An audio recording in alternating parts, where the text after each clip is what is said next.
Is that a tough topic? No, it's not a tough topic. It's just a big topic. I just honestly feel bad for anyone who doesn't have that. Open space synagogue. As a woman, I'm saying this. I don't feel pushed down. Your headquarters for all of the world. Yeah. It's Thanksgiving every 7 days, every 6 days. I need to try that sometime on my wife. What bias they want to put on you. But when there's no COVID, when you don't have to worry this place is full, if you're not a match, you don't go out. I had this holiday the whole day in my life. I wouldn't enjoy it anymore. I'll go crazy.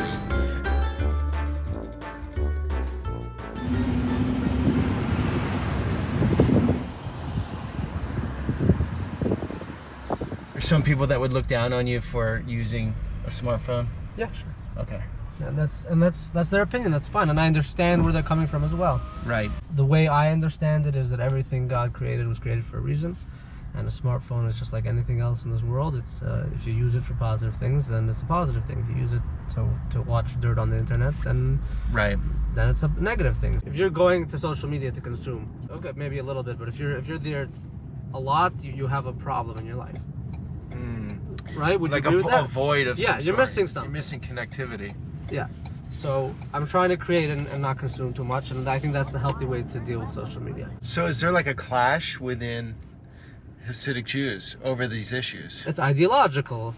You know, we have, every group has their different ideas of how to relate to all this. Okay. But was it a clash? It's a difference of opinions. We don't want there to be any distraction while we're praying, so because human nature is human nature, if a man was sitting and praying and all of a sudden a pretty woman walks right past him or sits down next to him, he might get distracted. Doesn't mean that anything's going to happen. Nothing's going to happen. They're sitting in synagogue. But you don't want to be distracted at a time when you're trying to be, put your whole soul in service to God. So they make a separation. And in general, the sexes are separated in definitely in Hasidic Judaism. Whereas I'll walk into a store, if there's a woman behind the counter, of course I'll say hi, I'll ask her what I need, I'll pay, I'll leave. Basic decency. There's just no social interaction between men and women, and it's just, if we're trying to focus on our families and doing everything the straight way, we feel this is the best way. So there's a big difference between the first neighborhood we started at, the second one we were just at, now where we're going, right? Yeah, okay. So the first neighborhood we were in was BORO Park. That is, I'd say, a melting... First of all, it's the largest, has the most Hasidic Jews living there, about 105,000. And then it's like a melting pot of many different Hasidic sects that live there. The next one we went to was WILLIAMSBURG, which is dominated mainly by the Satmar Hasidic sect. They're probably the most ultra-Orthodox conservative group of the Hasidim that there are. And then the next one we're going to is Crown Heights, which is dominated by the Lubavitch sect. And they are very polished. The whole idea of Lubavitch is doing outreach to Jews all over the world, and they have thousands of centers in over 100 countries throughout the world. And you're going to see they're the most well-spoken. They can explain everything best. How many different sects are there? Probably 200. I'm not sure if it's closed. I think it is closed, which is why they brought it out onto the street. Okay. So like all the benches. Open the space books. synagogue. Yeah. Wow. Interesting. A lot of these people are rabbis. Okay. We're going to be meeting one, and then we're going to go to a different rabbi's house. This guy who we're meeting now was an intern rabbi in the Jewish Children's Museum, also owned by the same Lubavitch sect. And I remember when it was being built, they said it cost $1 billion. $1 billion? $1 billion. Come on. It's amazing, but $1 billion? Wow. I'm not sure why, but this is what they were saying. My name is Mendel. Mendel. Nice to meet you, Peter. I'm Shalom. Shalom. Okay, what do we have here? So we have here 770 Eastern Parkway. It's the most iconic building in Chabad Lubavitch, which is a sect in Hasidism. This building was acquired right when the Chabad movement moved to America in 1940. And now this is sort of the icon and the headquarters of the Chabad Lubavitch movement, as opposed to other Hasidic communities which stay in their neighborhood. Okay. And they live together. We move all around to the world, to many different communities, many different cities, in order to help Jews with their Judaism. For example, I just came from Dubai. I was there for 5 weeks. Today, right? Today. I just landed 3 hours ago. And over there, we were helping the Jewish community in Dubai. But at the end of the day, this is really our home. This is really our headquarters. And your headquarters for all of the world? Yeah. Not in Israel? Exactly. As the movement grew, they bought the next building and continued growing until... The Children's Museum. Exactly. If you can't have a sukkah in your house, we're gonna bring a sukkah to you. Wow. So we drive Mobile around sukkah. the city, global sukkah.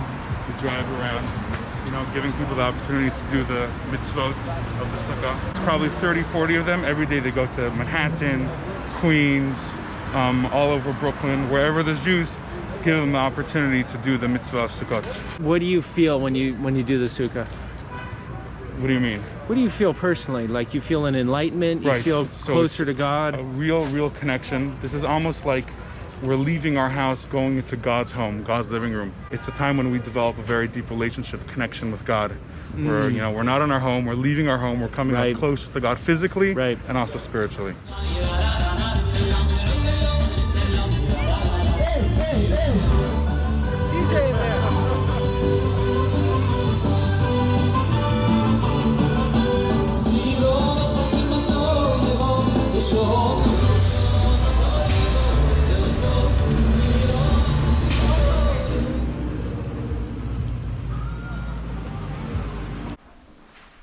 All right, welcome to our house. Naphtali, yeah. Naphtali. Yeah. Sorry, I didn't shake. No, it's just okay, weird because times. We're, Weird times. We're at that, you know, not the most comfortable times. Yeah. Hello. My daughter Rifki. And it's okay if I. Wow, beautiful, beautiful place. This is what we call our Shabbos room, because we really built this room around Shabbos. Now, what we do when we have nice weather, because I like open, is we turn this whole room, our Shabbos room, into a big porch by opening these two doors here. It's dark, guys, but we got a nice patio area. Great neighborhood. Huh? Great neighborhood. Right. The beautiful. This neighborhood had times when it was very upscale. Went down because of the crime, and now it's starting to pick up. No matter what the case is, we actually have a commandment to rest and take a vacation and have only family time. It's beautiful. And we love it. It's Thanksgiving every 6 days. Yeah, that's very healthy, I think. Yeah, extremely healthy. And I just honestly feel bad for anyone who doesn't have that. We have days off over here. Yep. And we have vacations. It doesn't compare to Shabbos. There's something just so peaceful about it because it's just a family. It's not family. It's family guests. It's and just us. And it's not. There's no distractions. There's no stress. It's a time where you're literally not even talk about my mundane things. I'm not allowed to talk about what I'm going to build, what we're going to do vacation, how we're going to. Right. We're not even allowed to. When you're not allowed to talk about it, then all of a sudden you have no choice but just to relax, just to observe. And it's amazing. How you doing? Here we have our kitchen. Now we don't mix dairy and meats together. Okay. So one side is focused on dairy. Okay. And this side over here will be focused on meat products, and this will be neutral, salads, things like that. Are you okay to be on the camera or no? Yeah. Okay, cool. I've learned a lot today. I really knew nothing about the Hasidic. Watch your head. Yeah. Okay. So here's our the hat helps with that. Yeah. Here's our sukkah. When there's no COVID, when you don't have to worry, this place is full the entire day. The entire night there's people over here coming and going. Right. And it's a beautiful social, this community is all about social events. And this is just beautiful. You're very tight knit. Yeah, because we know each other. We know each other for many years. We understand we have the same culture. And we're all pretty much like family. Shlomi was telling me there's half the month you cannot touch your wife. Is this correct? How does that work? So you're cutting into Is that a tough topic? No, it's not a tough topic. It's just a big topic. It's not that you don't touch. What happens is we're structured in where a husband is attracted to the wife as much as possible, and the wife will be attracted as much as possible to the husband. Right. So what happens is when a wife is in a state of impurity, number one, it's uncomfortable. Say that again. Impurity, if they're having a period. Yes. It's just probably very uncomfortable. Right. If the husband approaches her and it's like, hey, I don't feel good now. I don't feel clean. Right. I don't want to be right now. You know. Sure. And for the husband, it could also have some negative.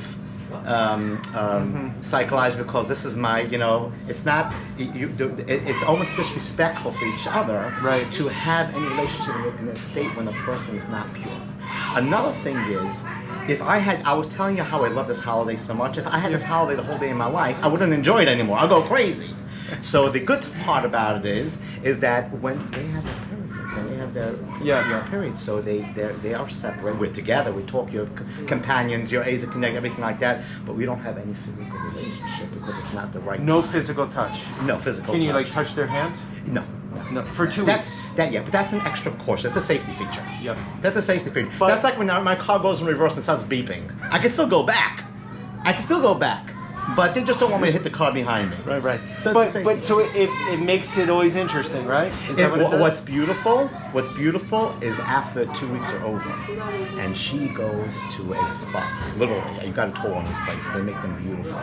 Okay. Beautiful. There are all these spas around here? They have it. Yeah, they have it. And this neighborhood, there's 3. Okay. One nicer than the other. Yeah. There's one you go into the garage. The garage looks like a beautiful apartment. First, they soak themselves for about an hour. Yep. In a bath. It's called a prepping. Okay. Yep. They take a shower, and then they go into this mikveh that's meant for purifying. That's something that we did back in the time where the holy priest. Anytime you're doing something holy, you go. Men also we go into war. We go some people do it every morning before you praying to God. It's a certain it's a certain level of cleanness. It's basically like we getting married again. It's like a whole new. Every month. And it's a beautiful time because that's a time just like we dedicate on Shabbos a certain time where it's only family. This is a time where everything is put aside. We clear the desk and husband and wife for each other. So do you think it keeps marriages fresher? Absolutely, because you're not taking each other for granted so much. You get pulled back. You're not, and now you're allowed. Oh wow! It's such a beautiful reunion when the husband. The first thing you do is we don't show any. I need to try that sometime with my wife. You'll appreciate it, you know. Your wife is like this. Is always like every time is like this new bride you just married, almost like that. It's like and the husband's like new also because you sort of had that separation. Now, oh wow. Now if you know. The human being there was only one human being. There was Adam, and he had the male and female in him. Okay. Then God saw that it can't work out. You have to have 2 people. It's called what we call in Hebrew ACCOMMODATION. Someone who's a helper who's against you. Sounds like a contradiction. How could a helper be against you? Right. I'll give you a perfect example. The other day I was driving. I was in a rush to get home, and I'm with my wife. And I was going in the middle. I was sort of doing something a little not so. My wife says, "Listen, you're gonna get home 2 minutes earlier. It's not worth it because if you get stopped or something happens, it's not worth it." Right. That's someone who opposed what I was doing, but at the same time helping me. She guided me back onto the right path.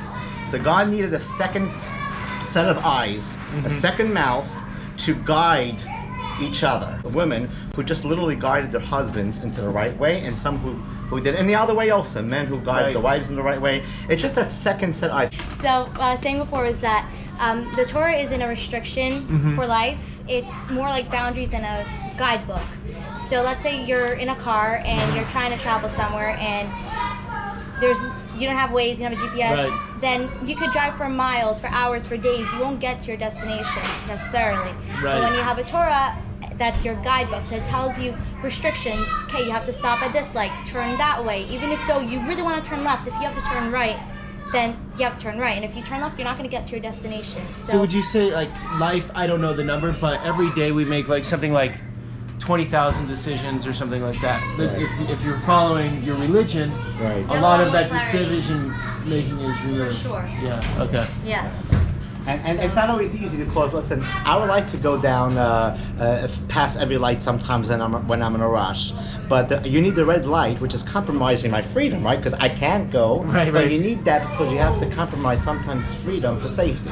So all the world knows about Jesus is that, women are hidden in the back corner and we don't have a say in life, and that we all are just about following certain things, and we're all black and white and straightforward.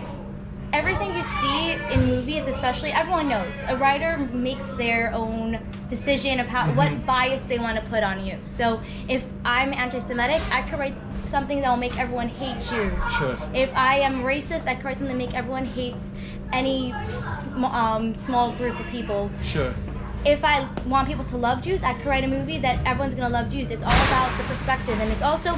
people, when they write something negative about a minority, it's coming from a really bad, low place. It's coming from fear, right? It's coming from fear. It's coming from resentment, from uneducation.